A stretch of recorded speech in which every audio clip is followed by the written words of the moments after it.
Okay, let's proceed to number 9. The magnitude of the force of a 400 Newton electric field on a 0.02 Coulomb charge is, so we're looking for the force, and we're given about of the strength of the electric field, it's 400 newtons per coulomb. We're also given the charge 0.02 coulomb. Now we have to find an equation where we have E and F. So that's very simple.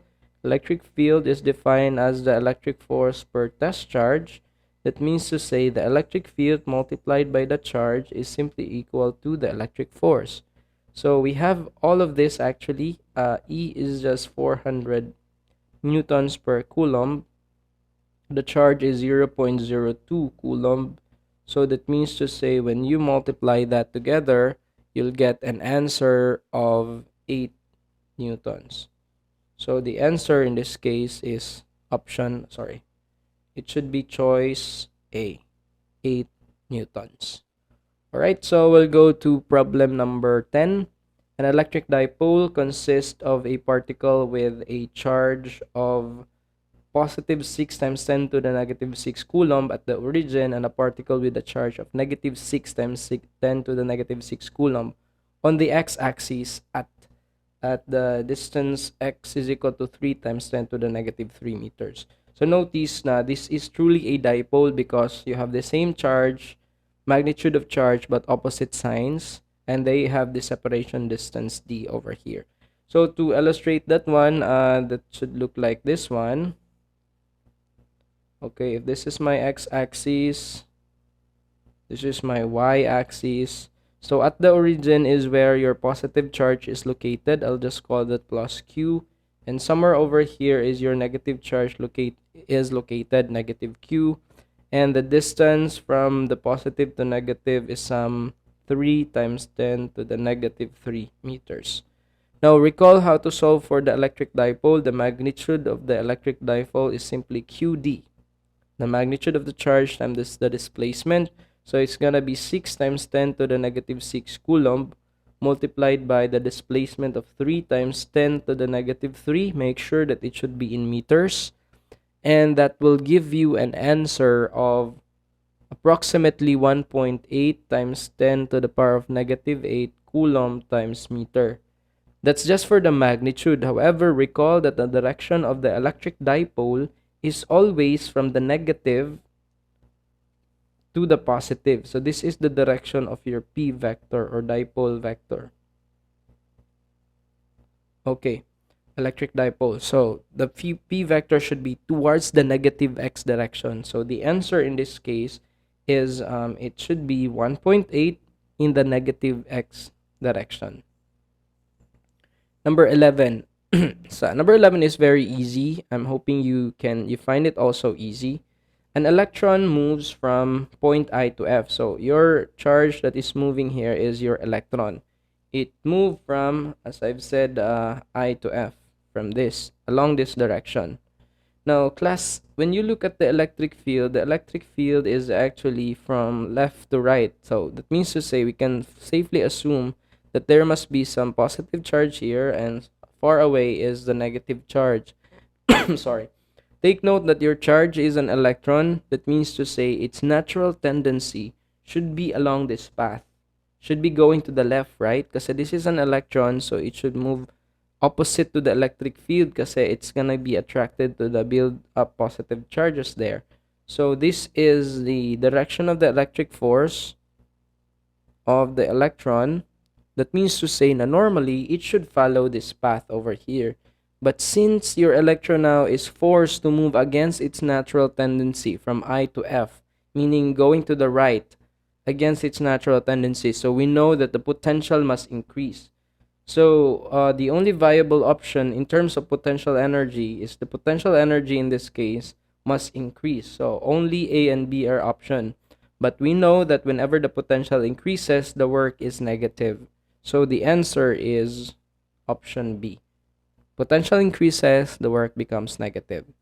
Number 12, a particle with a charge of 5.5 times 10 to the negative 8 coulomb, we'll call that Q1, is fixed at the origin particle with charge of -2 times 10 to the -3 is moved from 0.5 to 3.5 on the y-axis.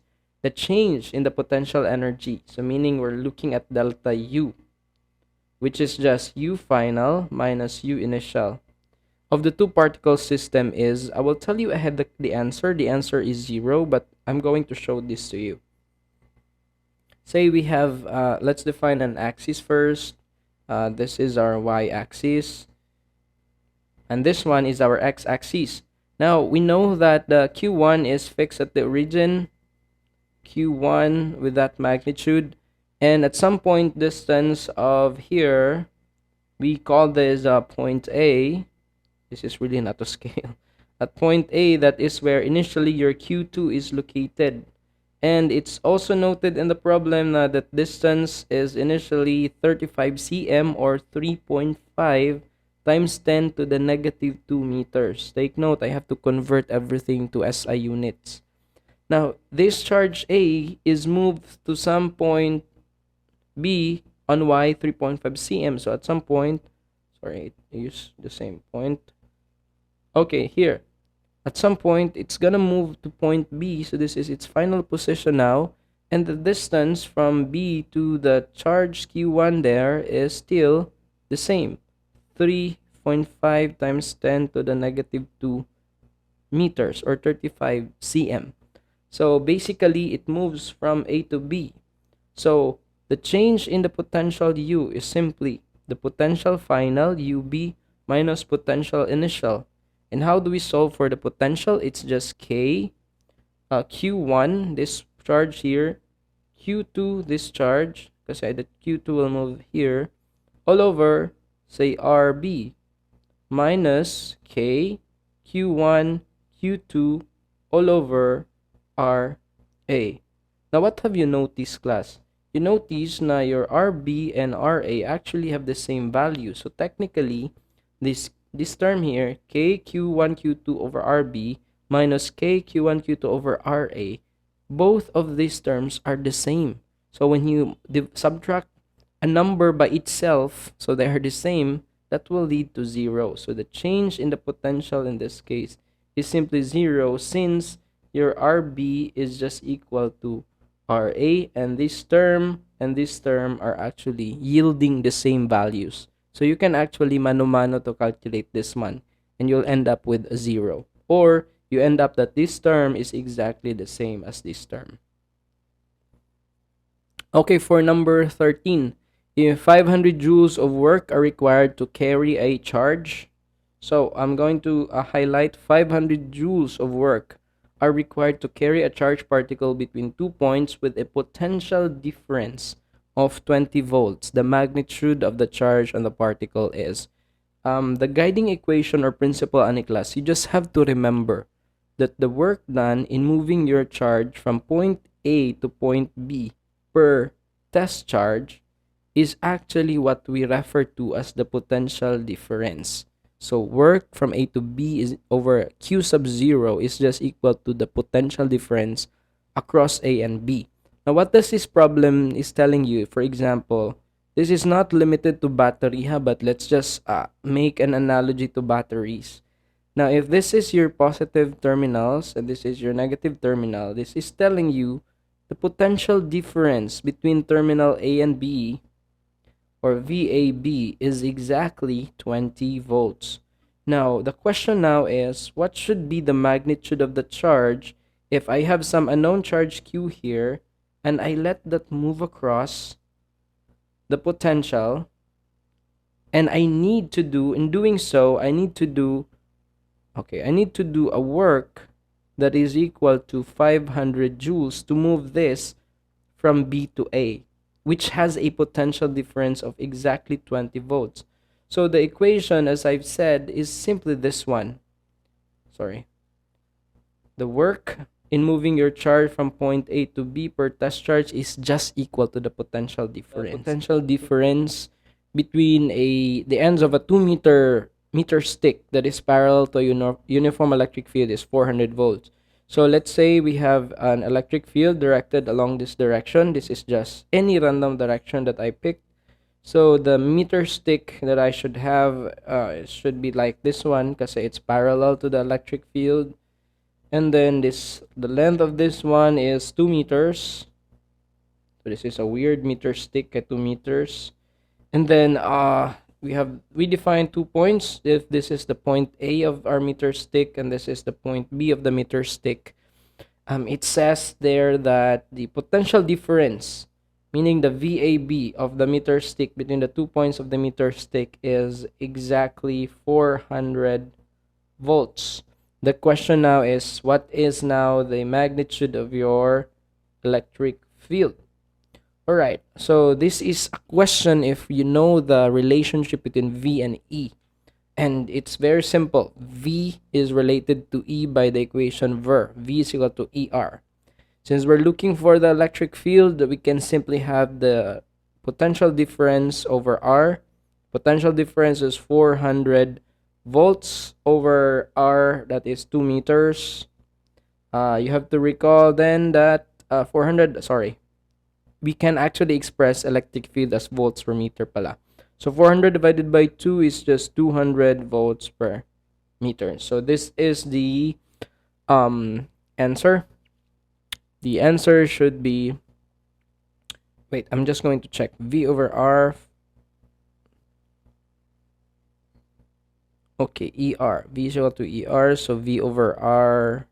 Yeah, V over R. 400 over 2 is just 200. So the answer should be C. 200 volts per meters.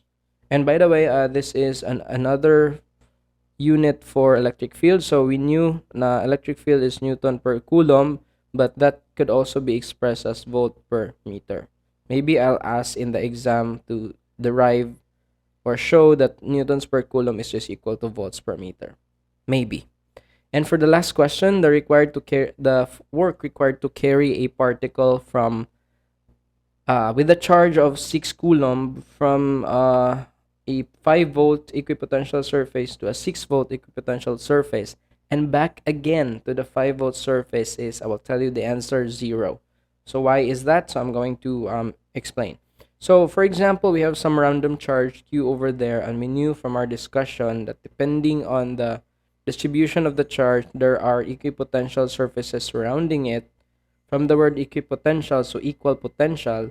So this means this surface here, because it's gonna be 3D, at all points it has the same potential. So from the problem, this is, let's just say this is the 5-volt equipotential, and this one is the 6-volt equipotential, and we have some charge here with a 6 coulomb charge. I'm just going to write that a small q. According to the problem, I let the small charge q move across the potential from 5 volts to 6 volts. 5 volts to 6 volts, and then back again sa 5 volts na pod. So the answer in this case, I already mentioned, is 0 volts, because you have to remember a property of the work class.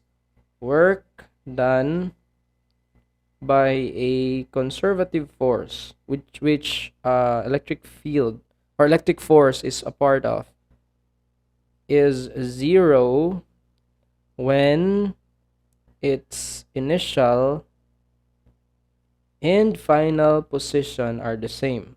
Final position are the same, which is exactly what happened in this problem. It started from 5 volts to 6 volt equipotential and then back again to 5 volts. So the work will be 0.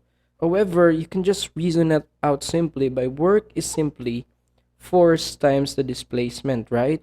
And whenever, what's the displacement? If you start from this point and return at that point, we know from your previous physics, the displacement in that case is 0. Therefore, the work will also become 0. So the answer for this is A.